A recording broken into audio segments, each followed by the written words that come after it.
My son Troy stopped me at the hospital door after I'd driven 15 hours straight and said the words that would cost them everything. "Dad, what are you doing here?" "My wife said she doesn't want you around." 4 days later, when the hospital called asking how I'd like to pay the $4,800 delivery bill, I smiled for the first time since my grandson was born. I'm Rick Walker, 58 years old, and I thought I knew my son.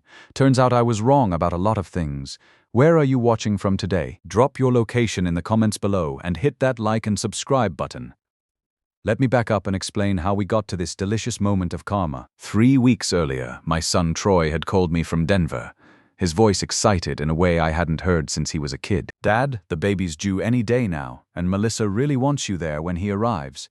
She keeps saying Owen needs his grandfather there for this moment." At 58, I'd been looking forward to this since Troy announced the pregnancy 8 months ago. My wife Sarah had died 4 years earlier from cancer, and becoming a grandfather felt like the family was healing again. I live in Phoenix, they're in Denver, 15 hours of mountain highways in my pickup truck, but nothing was going to keep me from meeting my first grandson. Troy had always been different from me. Where I'd spent 35 years in construction management, building things with my hands, he'd chosen office work, logistics management for some supply company. Not bad work, mind you, but he'd grown soft over the years, let people walk over him. Sarah used to say I was too hard on him, that not everyone could be like their old man. Maybe she was right, but I'd hoped becoming a father would toughen him up, give him something worth fighting for. The night before I left for Denver, I sat in my garage looking at the toolbox I'd planned to give Owen when he got older. Same one I'd given Troy when he turned 16. Troy had used it maybe twice before tucking it away in some closet. I wondered if Owen would be different, if he'd want to learn how things worked, how to fix what was broken. The drive to Denver was brutal, but I'd driven worse routes hauling materials to job sites back in the day. November in the mountains meant watching for black ice and sudden weather changes. I called Troy twice during the trip to check in. Both times, Melissa answered his phone, sweet as pie, telling me to drive carefully and how excited they were to see me. "Owen's going to love his grandpa," she kept saying. "We've been talking to him about you every day." I remember thinking that was nice, that maybe I'd been wrong about Melissa. She'd always seemed cold to me, calculating. But pregnant women change, Sarah had always said. Maybe motherhood would bring out her softer side. I pulled into Denver General at 3 a.m., tired but running on pure excitement. The parking garage was nearly empty, just a few cars belonging to night shift workers and people dealing with emergencies. I grabbed the baby gift I'd bought, a small wooden rocking horse I'd made in my workshop, and headed inside. The night clerk at the maternity ward looked half asleep, but perked up when I told her I was there for Melissa Walker in room 318. "Oh, the new dad's been pacing the halls for hours," she said with a smile. "First baby?" "First grandchild," I said, probably grinning like an idiot. I walked down that hallway thinking about how this moment would change everything.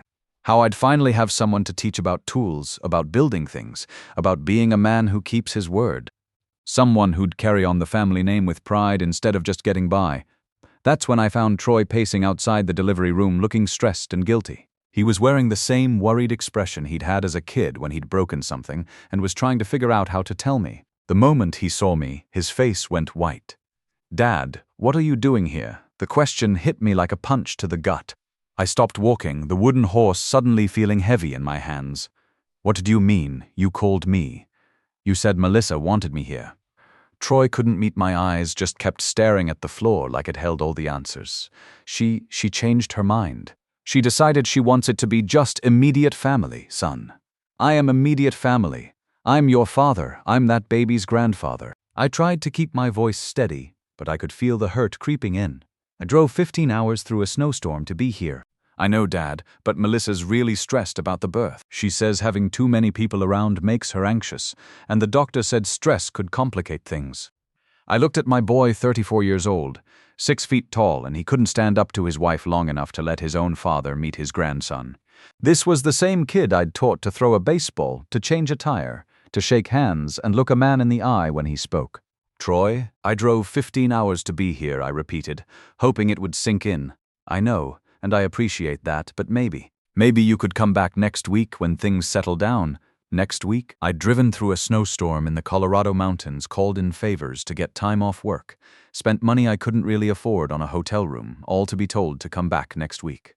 "Fine," I said. setting the wooden horse down on a nearby chair. Call me when the baby's born. Troy looked relieved, which told me everything I needed to know. This wasn't Melissa's last-minute decision. This was planned, and my son had gone along with it. He'd let me drive across 2 states, knowing full well he was going to turn me away. I spent the night in a truck-stop diner off I-70, drinking coffee and watching the sunrise over the Rockies. The waitress, a woman about my age with kind eyes, kept refilling my cup without being asked. Around 6 a.m., she finally said, "Honey, you look like a man with something heavy on his mind. Just became a grandfather," I told her. "Drove all night to get here." "That's wonderful. Where's the baby? Hospital won't let me see him." She stopped wiping down the counter and looked at me like I'd said something in a foreign language. "What do you mean they won't let you see him? Daughter-in-law changed her mind. Says it's family only." The waitress shook her head. "Honey, you are family. You're that baby's grandfather." I left her a $20 tip and drove around Denver for a while, not really knowing what to do with myself. At 11 a.m., Troy called. "Dad, he's here. Owen Richard Walker. 7 pounds, 4 ounces. He's perfect." Owen Richard, they'd given him my middle name, which hit me harder than I expected. "That's wonderful, son. When can I meet him?" The pause was long enough for me to know the answer before he gave it. "Well, Melissa's really tired from the delivery. The labor was tough. Went on for 12 hours. Maybe give us a few days to get settled." "Troy, I'm staying at a hotel 3 miles from you. I'm not asking to move in. I just want to see my grandson." "I know, Dad, and we want that too. It's just, Melissa needs to recover. She's really emotional right now, and the doctors said she needs rest." A few days became a week. Every time I called, there was another excuse. Melissa was recovering. The baby was fussy. They were worried about germs. The pediatrician said to limit visitors. I started to feel like I was begging for scraps from my own family. I drove to their house twice. The first time, no one answered the door, but I could see Troy's car in the driveway and toys scattered in the front yard. The second time, Melissa answered through the intercom system, her voice sweet as honey. "Oh, Rick, I'm so sorry. Owen's sleeping and the doctor said we can't disturb his schedule. Maybe next week when he's more settled." Next week turned into maybe after Thanksgiving, and then probably better to wait until after the holidays. Each excuse cut deeper than the last. I'd raised Troy from a baby, been there for every fever, every scraped knee, every baseball game where he struck out and needed his dad to tell him it was okay. Now I couldn't even see his son. Finally, I gave up and drove back to Phoenix. The 15-hour drive gave me plenty of time to think, and what I kept coming back to was how relieved Troy had looked when I'd agreed to leave the hospital. Not disappointed, not conflicted, relieved. Like he'd been dreading that conversation and was glad it was over. If they wanted to exclude me from Owen's life, that was their choice. But as my old foreman used to say, every choice has consequences, and some consequences take longer to show up than others. Back home, I fell into my routine. Work, dinner, TV, sleep. But everything felt different now. The house seemed quieter without the anticipation of becoming a grandfather. I'd painted the spare bedroom yellow thinking Owen might visit someday, maybe even stay over when he got older. Now it just looked like a waste of paint. Sunday morning, December 3rd, my phone rang while I was having coffee on the back patio. Unknown Denver number. "Is this Richard Walker?" "Yes, sir. This is Denver General Hospital Billing Department. We're calling about some outstanding charges regarding the birth of Owen Richard Walker on November 19th. I sat up straighter. "I'm sorry, but I think you have the wrong number. I wasn't involved in any hospital charges. Sir, our records show you as the financial guarantor for Melissa Walker's delivery. Your insurance claim was denied, and we need to discuss payment options for the outstanding balance." The words hit me like cold water. "My insurance claim? What are you talking about? According to our system, you signed financial responsibility documents for Mrs. Walker's delivery. The total amount due is $4,047. I stood up so fast my coffee cup rattled against the saucer. "Ma'am, I never signed any documents. I was in Arizona when that baby was born." "Sir, I understand this might be confusing, but our records clearly show your electronic signature on the financial responsibility forms. They were submitted on November 18th at 11 to 23 p.m. through our patient portal." November 18th. The night I was driving through Utah, probably somewhere around Moab getting gas. I'd been on the road for 9 hours, focused on getting to Denver before Owen was born. How were these documents submitted? Electronically, through our online patient portal. The signature appears to be yours, Mr. Walker, and includes your social security number and address information. My hands started shaking, but not from nervousness, from recognition. While I was white-knuckling it through a blizzard, desperate to reach Denver for my grandson's birth, someone had been forging my signature to stick me with medical bills. Ma'am, I need copies of those documents sent to my email address immediately. Certainly, sir. What email should I use?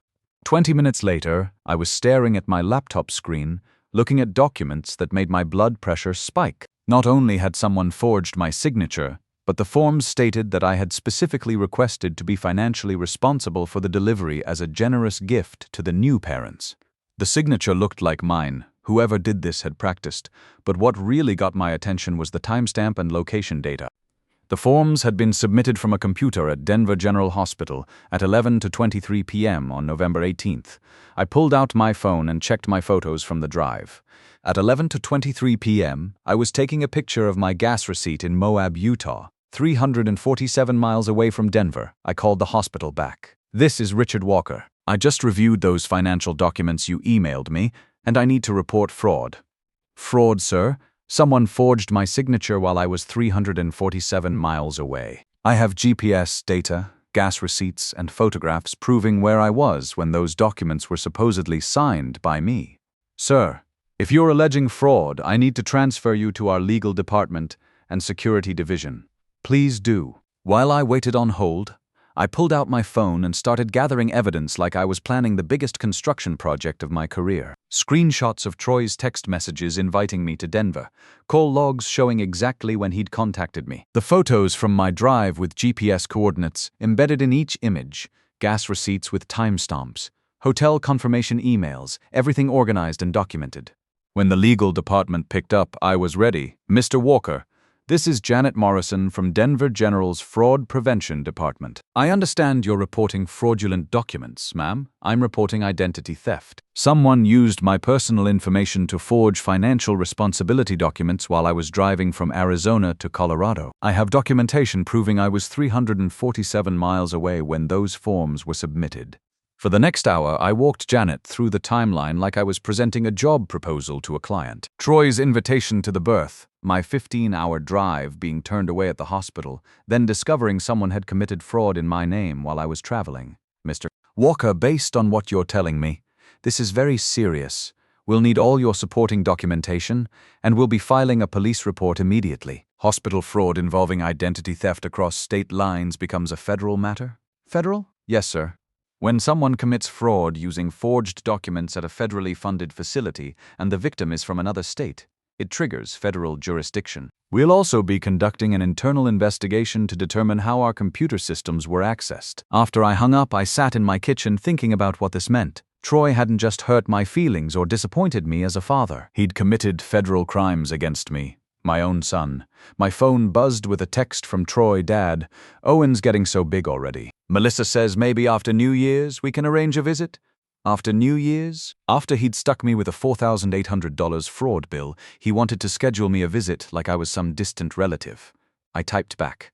Sounds good. Looking forward to meeting him. What I didn't mention was that I'd just spent 2 hours making sure his fraud would be investigated by both hospital security and federal authorities. Tuesday morning, Detective Rodriguez from the Denver Police called. Mr. Walker, we've been assigned to investigate the fraud case you reported. We need to walk through this step by step. I'm ready, Detective.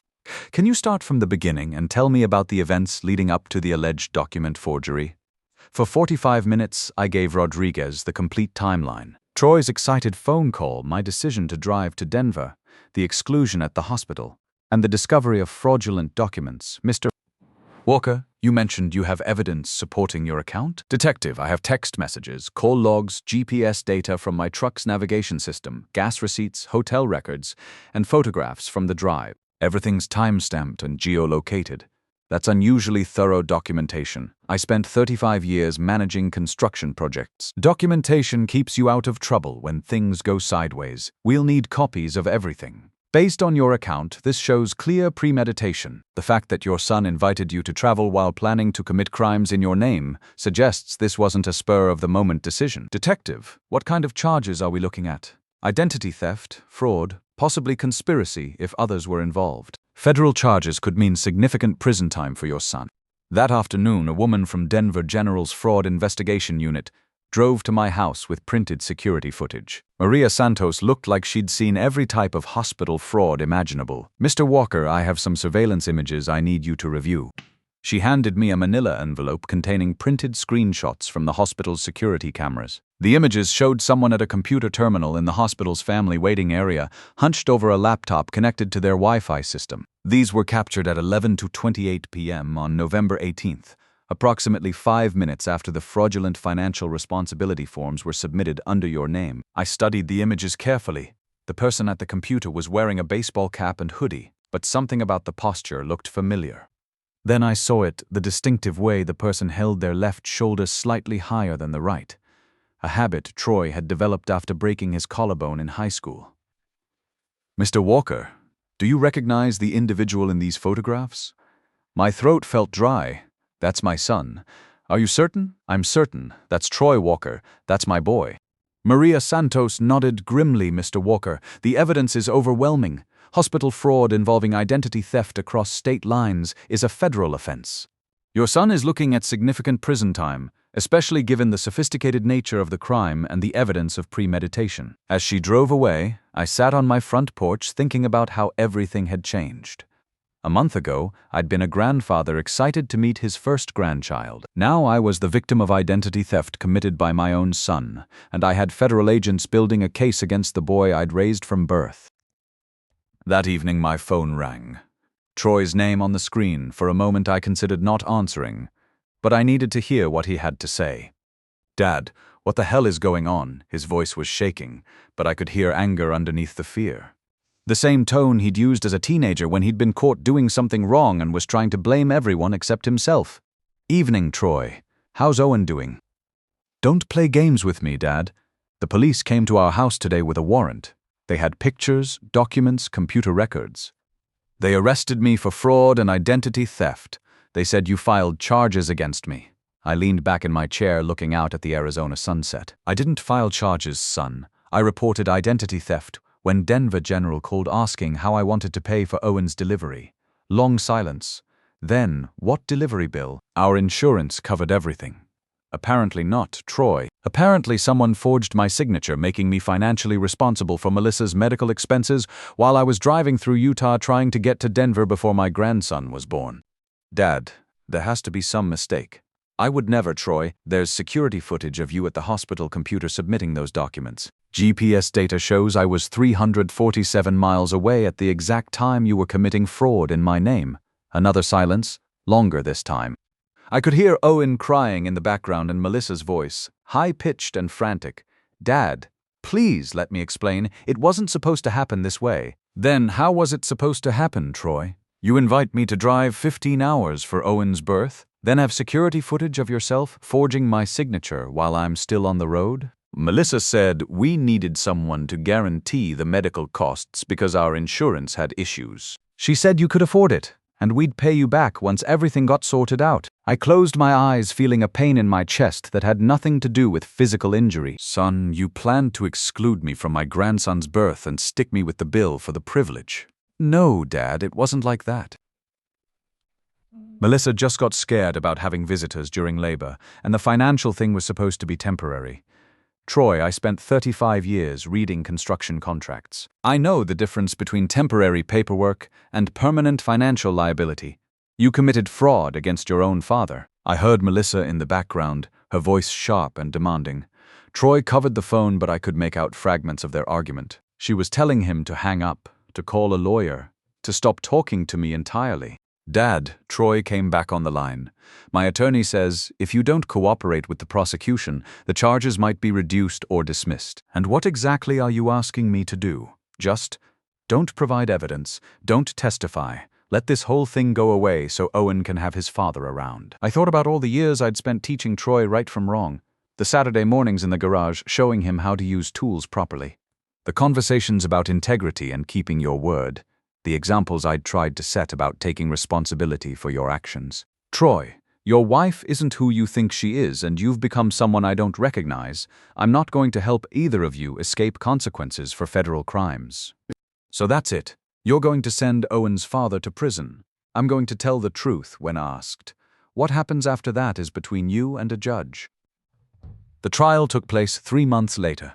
What I learned in that courtroom made my blood run cold. Melissa wasn't just my criminal daughter-in-law, she was Jennifer Webb, a career fraudster still legally married to another convicted felon named Marcus Webb. Troy had been living with a bigamist who'd been running identity theft operations across multiple states. The FBI testified that Jennifer and Marcus had planned to disappear with Owen after his birth, fake their deaths in a car accident, and collect life insurance money while holding my grandson for ransom. They'd researched my financial assets, my property values, my retirement accounts. They knew exactly how much they thought they could extort from me. Troy had known about the other fraud victims. He'd helped coordinate the timing of my exclusion from the hospital. Phone records showed he'd been in regular contact with Jennifer's criminal associates. He wasn't just a weak man manipulated by his wife. He'd been a willing participant in a federal conspiracy. The prosecutor presented evidence that Troy had used money stolen from other family members to make payments on his house and car. He'd benefited directly from the criminal enterprise while helping to target me as their biggest score. Troy received 3 years in state prison as an accomplice to multiple fraud charges. Jennifer got 12 years federal for identity theft, mail fraud, conspiracy, and bigamy. Marcus Webb got 18 years for running the criminal operation. During the sentencing hearing, Troy finally looked me in the eye for the first time since his arrest. "Dad, I'm sorry. I know saying it doesn't fix anything, but I want you to know I'm sorry." I nodded but didn't respond. Some bridges can't be rebuilt with apologies. The court awarded me temporary custody of Owen while Troy served his sentence. Jennifer's parental rights were terminated due to her federal convictions and the kidnapping conspiracy. Marcus Webb's attempt to claim paternal rights was blocked when DNA evidence proved Troy was Owen's biological father. 2 years later, Owen calls me Papa and helps me in the workshop every Saturday morning. He's 3 years old now, curious about everything, wants to know how tools work and why things break. He has Troy's eyes, but my stubborn streak. He won't give up on a project until he gets it right.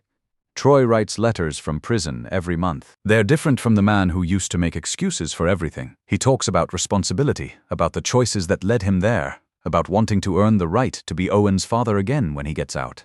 I let him call once a week to talk to Owen, but I listen to every conversation. I believe Troy's remorse is genuine. But trust isn't rebuilt with letters and supervised phone calls. It's rebuilt through consistent actions over time. When he gets out in 8 months, he'll have to prove he's learned something about integrity before he gets unsupervised time with his son. Owen won't grow up with a criminal for a mother or a father who chooses fraud over honesty. He'll grow up knowing that his grandfather loved him enough to drive 15 hours through a snowstorm to be there for his birth, and loved him enough to make sure the truth came out when criminals tried to use him as a weapon against his own family. Some lessons are worth whatever they cost to learn. Listen, I'm telling you this story not for sympathy or revenge, but because too many good men my age think family loyalty means protecting people from the consequences of their actions. That's not loyalty, that's enabling. Real love sometimes means letting people fall so they can learn to stand up straight. I protected my grandson by refusing to protect my son from justice. If someone in your family is committing crimes against you, especially financial crimes, document everything and report it. Blood doesn't give anyone the right to steal from you or manipulate you. And remember, the best revenge isn't getting even with people who wrong you. The best revenge is making sure justice gets served while you protect the innocent people who matter most. That's what real men do when their families are under attack, even when the attack comes from inside the family itself.